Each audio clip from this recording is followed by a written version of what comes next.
Good evening, and welcome to my Bible reading.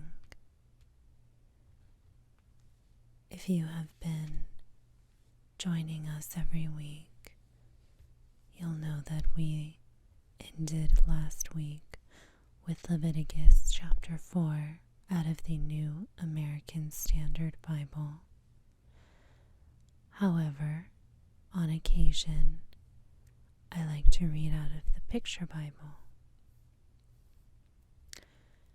It's essentially the same. It's just a quicker read, and it has beautiful pictures to depict what's going on as we're reading. And it's been almost a year, I think, since I last read from the Picture Bible. So it's definitely time to get caught up. So go ahead and get comfy and relaxed while we pick up where we left off last time.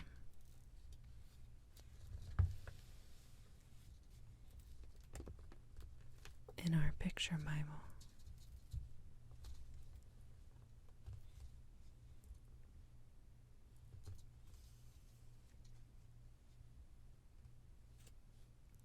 Take our bookmark off.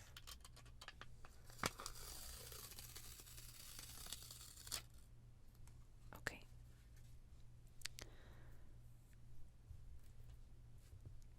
I'm going to zoom in a little bit for you so you can see it better.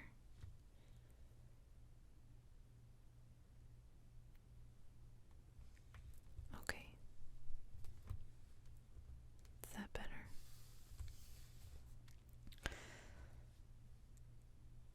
Joseph's Secret, and this is from Genesis 44:13 through 45:26.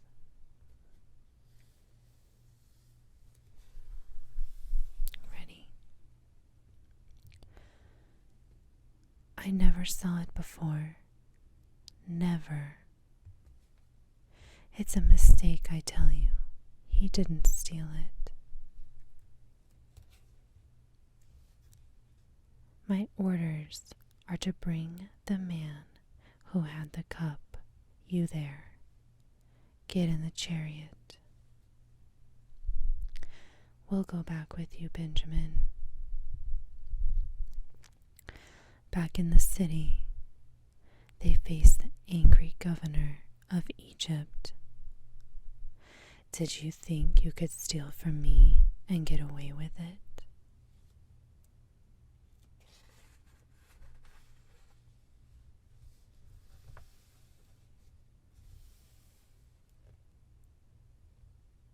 The one in whose bag the cup was found shall be my servant, for the rest of you may return to your father.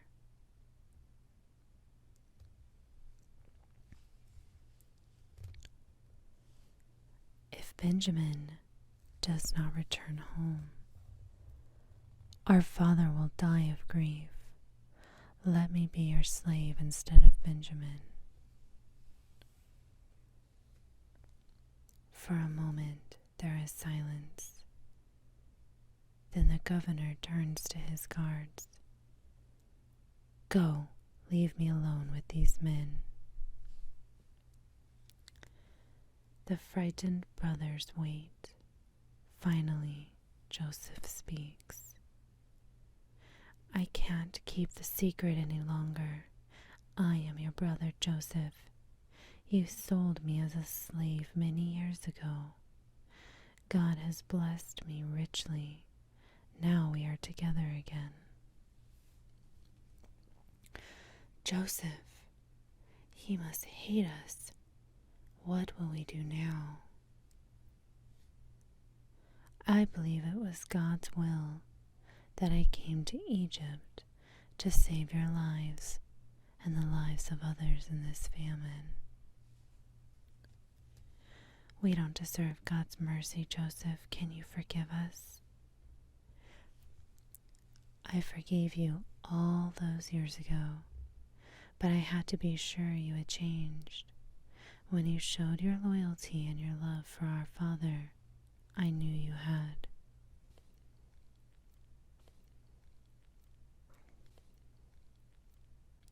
The famine will last 5 years more.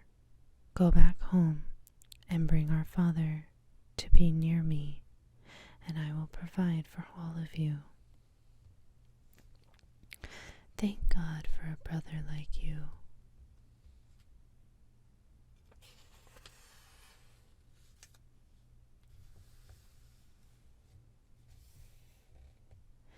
When Pharaoh hears the news, he calls for Joseph. Give your brothers wagons so they can bring their families and your father to live in Egypt. Loaded with supplies and gifts, the happy caravan sets out for home.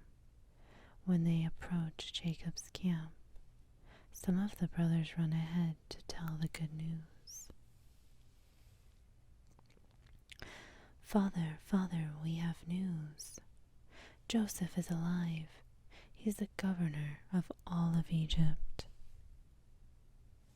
Jacob rises to greet his sons, but when he hears Joseph's name, he sinks back. Joseph alive? I can't believe it. South into Egypt, from Genesis 45:27 through 28, 47, 48, and 51 through 15. But Father, we all saw him, and he wants you to come to Egypt to see him. Look, the wagons loaded with food and gifts from Joseph for you. Joseph, the son of my beloved Rachel, is alive. Oh God, I thank thee, I thank thee.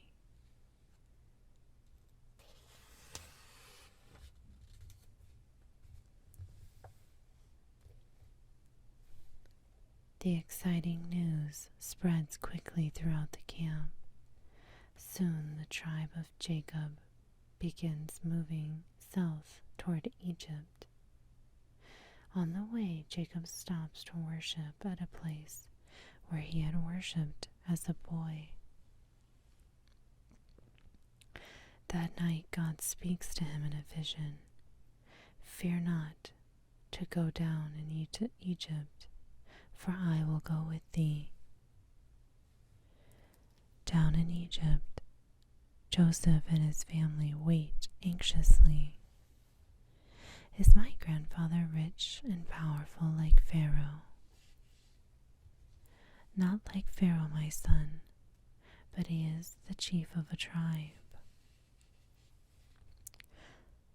When I was just a young boy, he gave me a beautiful coat of many colors. Do you still have the coat?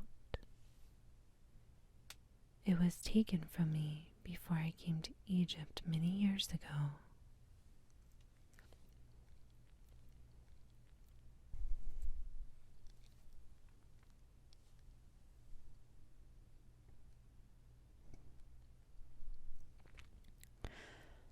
For a moment, Joseph relives the time when his brothers sold him as a slave. Suddenly a messenger interrupts his memories. Excellency, your father and brothers are camped in Goshen. Joseph hurries his chariot and races towards his father's camp. Father, oh my father, my son, God has answered my prayers. Back in the city, Joseph proudly presents his father to Pharaoh, who gives Jacob the best pasture land in all Egypt. May God bless you for your kindness to us.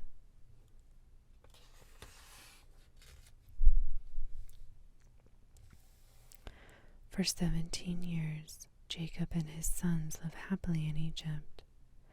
Then one day a messenger brings sad news to Joseph. "Sir, your father is very ill. He wants you and your sons to come right away. Bring your sons to me so I can bless them before I die." May God, who has guided me all my life, bless my grandsons. Because of the wickedness of the older sons, Jacob gives the family birthright to Joseph and his sons. Then Jacob calls all of his sons to him and blesses them. Jacob dies, and his sons carry the old chieftain's body back to his homeland of Canaan. After Jacob's funeral, Joseph walks away from the camp alone. His brothers watch him suspiciously. "Joseph was good to us while our father lived, but now he may get even. There's only one thing to do."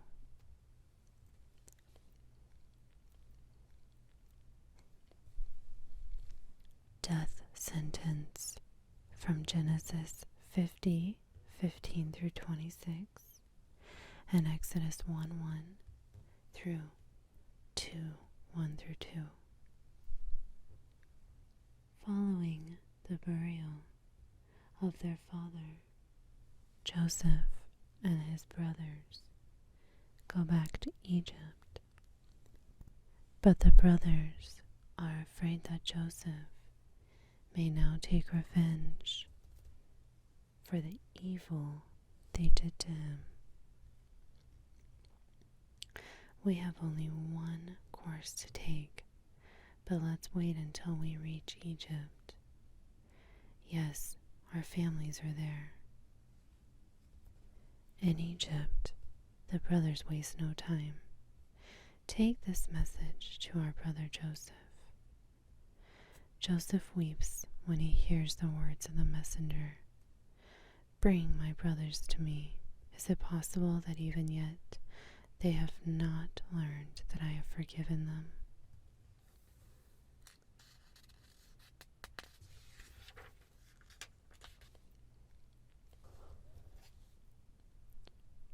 Our message contained the words of our Father, asking you to forgive us.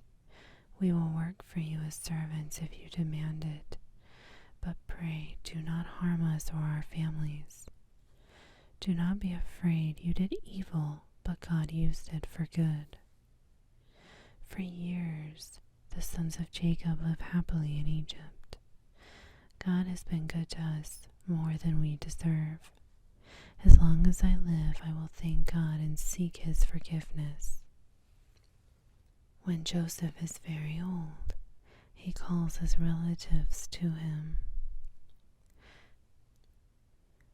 "God will bring you out of this land unto the land which he gave to Abraham, to Isaac, and to Jacob. When you return, take my body with you, for I would be buried in the land of my fathers." Soon afterward, Joseph dies. All Egypt mourns Joseph's death, but as new rulers come to the throne, the new king does not like us Hebrews. He has forgotten that it was our ancestor Joseph who saved Egypt from famine. This could mean trouble for us. From his royal yacht on the Nile, the king frowns as he watches the Hebrew shepherds with their rich flocks. There are too many Hebrews in Egypt. In case of war, they might turn against us. How can we keep them from causing trouble? Next day, the king inspects a new building project. "We need workmen, thousands more than we have." I have it. The Hebrews will work as slaves. It will save us money, and they won't be able to cause trouble. So from daylight to dark, Hebrew men and boys are driven from their homes and forced to work under whip-cracking slave drivers.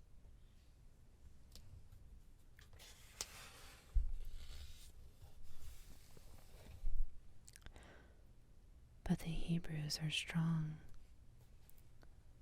We work them harder every day, but there are more Hebrews than before. The king will not be happy about this. When the king hears the report, I'll take care of the slaves. Throw every Hebrew baby boy in the river. The cruel order is carried out.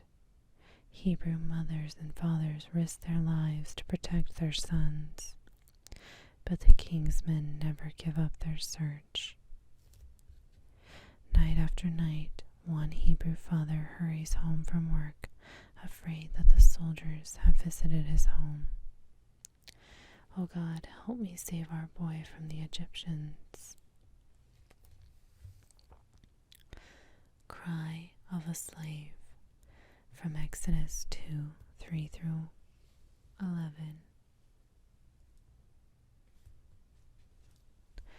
There's Miriam, a sign that my little son is safe. Quickly, the father enters the house and bolts the door. Surely God is with us. Our baby is 3 months old, and still Pharaoh's soldiers have not found him. God will help me find a way to save our son.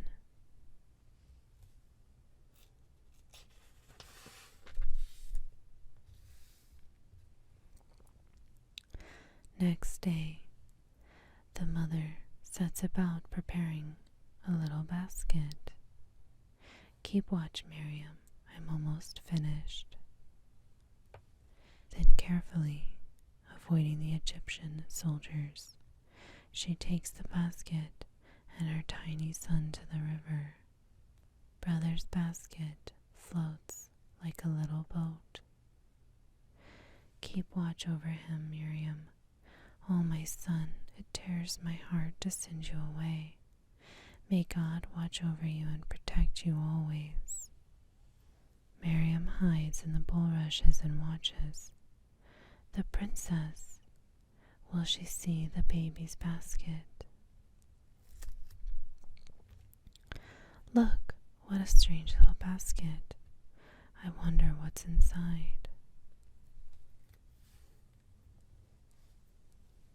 The maid brings the basket to the princess, who opens it. A Hebrew baby. Listen to him cry. We must find somebody to feed and care for this child. At this point, Miriam steps forth. Shall I find a Hebrew nurse for the baby? Yes, bring her to me as soon as you can. Mother, come at once. The princess has found our baby, and she wants a Hebrew nurse for him. God has answered my prayer, Miriam. My son will be safe with the princess. At the river's edge, take this baby and care for him. If anyone questions you, send word to me at once.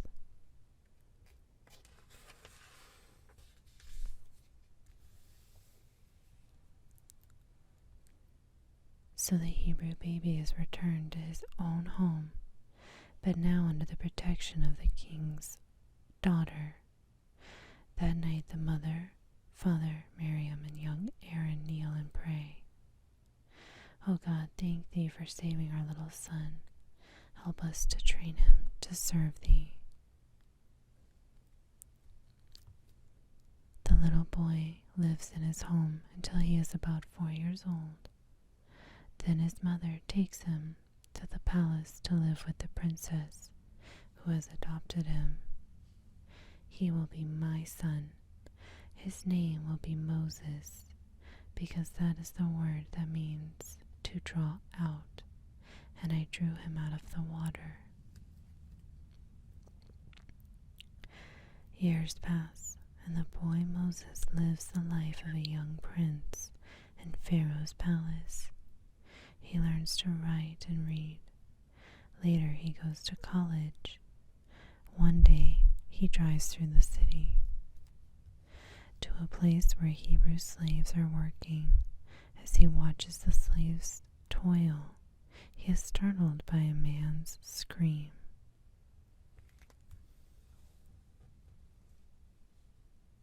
The fiery bush, from Exodus 2:11 through 3:4.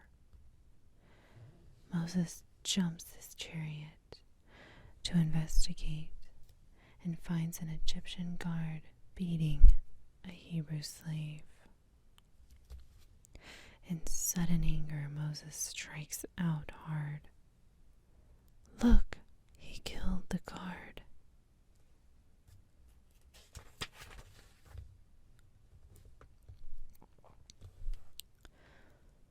The next day, Moses returns. When he sees two Hebrews fighting, he tries to stop them. Why do you fight among yourselves? Who made you a judge over us? Are you going to kill me as you did that Egyptian? If Pharaoh hears of this, he will accuse me of being a traitor. There is only one thing for me to do, and I must do it now. Later that night in the palace, Prince Moses killed an Egyptian guard for beating a Hebrew slave. Find the traitor and kill him. But Pharaoh's orders are too late. Moses has a head start on the soldiers who chase him. He escapes, and after long, hard riding, reaches the town of Midian. One evening, he rests by a well. Get away from here until we water our sheep. No, we were here first. You leave us alone. Stand back. The girls were here first. The cowardly shepherds retreat, and Moses helped the girls water their flock. When the girls return to their camp, one of them tells their father what happened by the well. Where is this man? Find him. Invite him to eat with us. I am Zipporah. My father Jethro invites you to eat with us. Moses accepts the invitation, and that night after supper, I need a shepherd. Why don't you stay with us? Thank you, I will. This is a good place to hide from Pharaoh.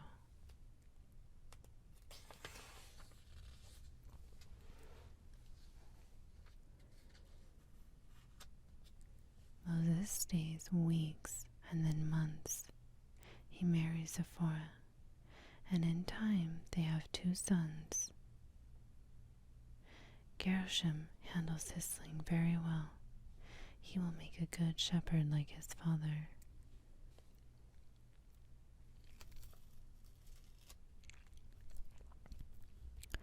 Year after year, the flocks of Jethro increase.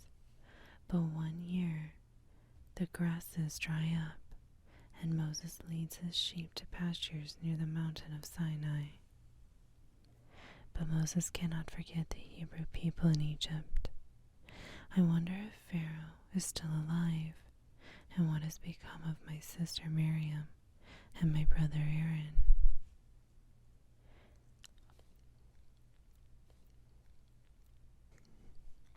He wonders too about the Hebrew slaves, still struggling under the whips of the Egyptian rulers. One day he looks up to see a strange sight on Mount Sinai. A bush on fire, yet it is not destroyed. He steps closer. then stops. A voice from the fiery bush calls out, Moses.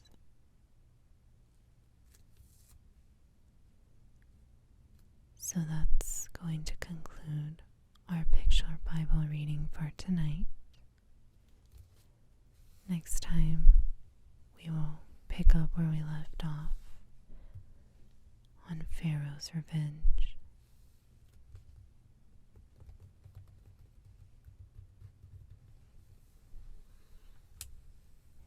So I'm going to put our bookmark back on so that we remember where we left off.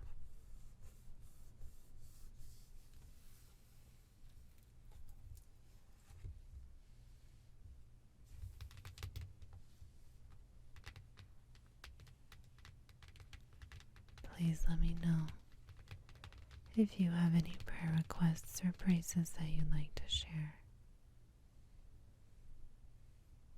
And I hope you have a wonderful, blessed week.